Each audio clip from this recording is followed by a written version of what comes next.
So I've jumped us ahead just a little bit here. This is the stone I ended up selecting, and it's really a balance of the clarity, you know, like the 4Cs when people are buying diamonds. The clarity, the color, the cut, well, we'll see. I'm a beginner, so the cut, we'll see how that works out.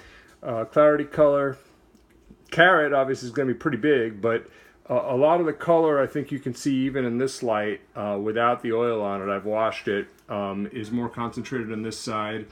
A lot of these other stones, I'm such a sucker for rocks in general and for amethysts in particular. They're my birthstone, they're my daughter's birthstone. And these are all, you know, pretty stones.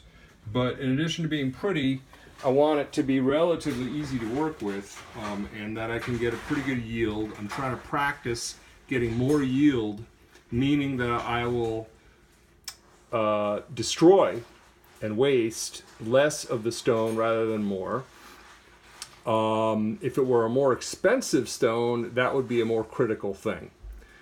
This is a big old hunk of quartz, known as amethyst because it is purple.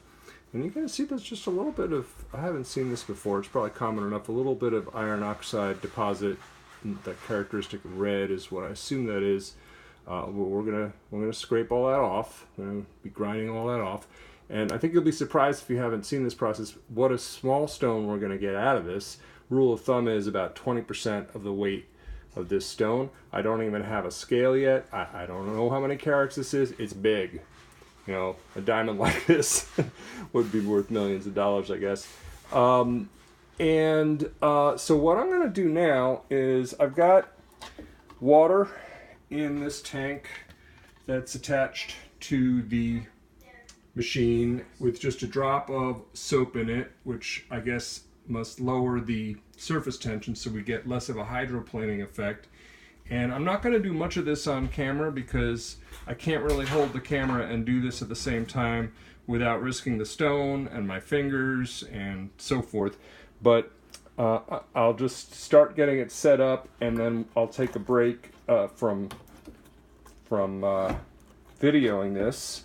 And I'm sure y'all can give me a whole lot of good feedback as to how I could do these videos better. What I'm doing is, well, I'll do that later, but making sure that my the rubber bowl, I don't know what the technical term is, around this is tucked into the place where it's caught as it should be there. You can see that there's some residue here. That's kind of a no-no if you're going to do a higher grade of grinding or polishing, but for this initial shaping, it's just fine. It's not going to contaminate anything. To give you an idea of how this goes, I'm going to turn the machine on and start a drip of water. And I'm told about one drip, I think it's about 2 drips a second really, is pretty good. Enough to get things wet, but not so much that, well, it's too wet and it's hydroplaning and it's getting all over the place. So this is probably a pretty good amount, and I like to kind of use my finger and this is embarrassing. You know what I just did? Talk about what a beginner I am. I'm going to stop the machine. This is not the grade I needed. This is actually a 600 grade that I was using earlier. So I'm going to turn the water off.